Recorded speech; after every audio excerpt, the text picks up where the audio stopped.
खबर रांची से, जहां जेपीएससी परीक्षाओं को लेकर सीआईडी की छापेमारी जारी है, तो वहीं रांची सहित कई जगहों पर कोचिंग संस्थाओं के साथ साथ आरोपियों के ठिकानों पर भी रेड पड़ रहा है। रांची, धनबाद, हजारीबाग सहित बिहार के कई ठिकानों पर कार्रवाई की जा रही है। नामकुम के आदित्य पांडे के घर पर भी छापेमारी की गई। तो ये कोचिंग चलाने वाले शिक्षक रवि के पलामू स्थित घर पर भी रेड पड़ा है। आपको बता दें कि झारखंड सीआईडी और रांची पुलिस की छापेमारी लगातार जारी है।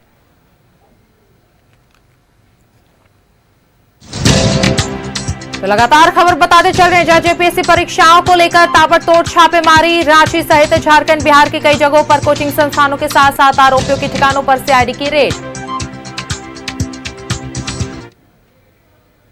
और इसी खबर पर अधिक जानकारी के साथ सहयोगी इमरान हमारे साथ बने हुए हैं। जी इमरान, जेपीएससी परीक्षाओं को लेकर सीआईडी की छापेमारी जहां तक लगातार जारी चल रही है, तो वहीं अब जो कोचिंग संस्थानों के साथ साथ आरोपियों के ठिकानों पर भी रेड पड़ रही है और इसमें कई जिले जो है झारखंड के वो भी शामिल बताए जा रहे हैं। क्या कुछ फिलहाल तस्वीरें से लेकर?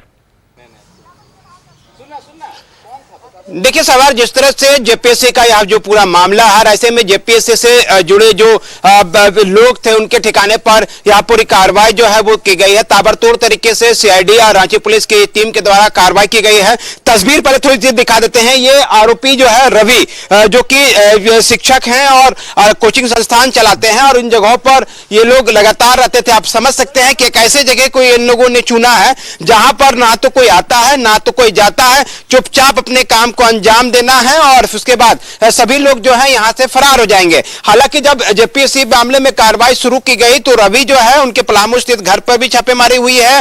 रांची के धुरुआ स्थित जो साइड 5 का इलाका है उस जगह पर भी छापेमारी हुई है। दोनों गाड़ी जो है वो रवि की ही बताई जा रही है, जो गाड़ी छोड़ करके यहां से फरार हुआ है। अब यहां पर रहते हुए रवि के बारे में बताया जाता है कि ना तो वो आसपास के किसी के लोगों से बातचीत करते थे, ना किसी से मेल जुलाव था। लेकिन जेपीएससी से जुड़े जो मामले हैं और इस पूरे मामले को अगर आप देखेंगे तो जो जानकारियां मिली हैं अब तक, रांची, धनबाद, पलामू के साथ साथ कई जिलों पर यह पूरी कार्रवाई जो है वो देखने के लिए मिली है और घर को बंद करके सभी लोग जो है वो फरार हो गए।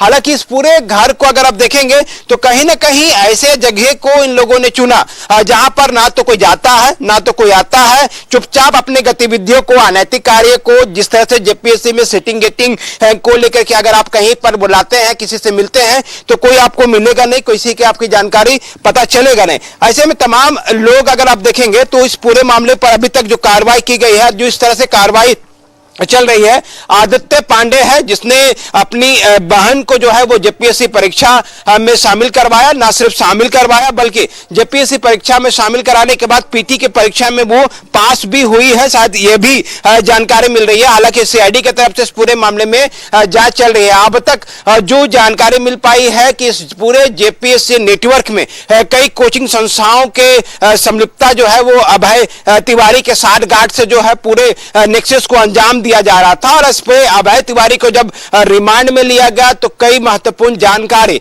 और जो चीजें, दस्तावेज मिले हैं, उन दस्तावेजों को फिलहाल जो है सीआईडी की तरफ से खंगाला जा रहा है। क्योंकि सीआईडी को जब जो रवि के ठिकाने पर जब छापेमारी की गई, ना सिर्फ रांची बल्कि पलामू, तो वहां से भी कई महत्वपूर्ण दस्तावेज मिलने की जानकारी मिल रही है। हालांकि अभी फिलहाल इस पूरे मामले में सीआईडी के ताबड़तोड़ तरीके से जो छापेमारी है, रेड जो है वो लगातार चल रही है। और ऐसे में यह कहना गलत नहीं होगा कि जिस तरह से झारखंड में जेपीएससी के नेटवर्क को ध्वस्त करने के लिए सीआईडी ने जो कार्रवाई की है, अब तक 11 लोगों की गिरफ्तारी हुई है। आज भी जेपीएससी के पूर्व अध्यक्ष जो है ख्यांगते से जो है ख्यांगते से पूछताछ होना, आज 11 बजे उन्हें भी तलब किया गया है पूछताछ के लिए। ऐसे में पूछताछ से ठीक पहले अभय तिवारी से जो पूछताछ हुए उसके आधार पर जो जानकारियां मिली है और जिस तरह से रेड जो है वो शुरू किया गया है, आने वाले दिनों में कई खुलासे होंगे। कई ऐसे शिक्षक है जो कि आईएएस एकेडमी चलाते हैं और दूसरे कोचिंग संस्थान चलाते हैं, उनसे भी जब इस पूरे मामले में पूछताछ की जाएगी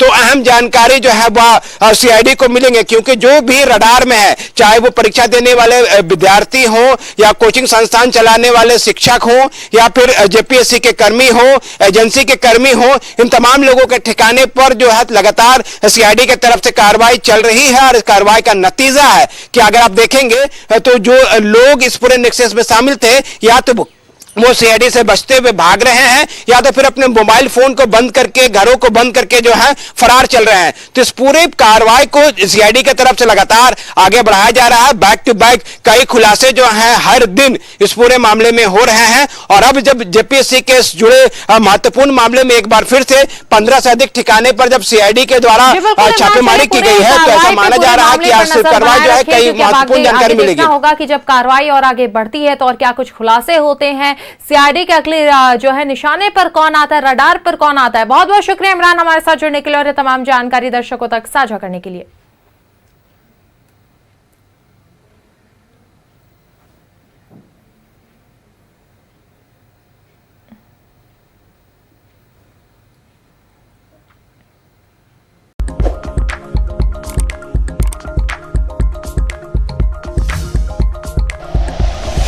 like and share videos, subscribe करें हमारा चैनल और प्रेस करें बेल आइकॉन। न्यूज़ 11 भारत, सच है तो दिखेगा।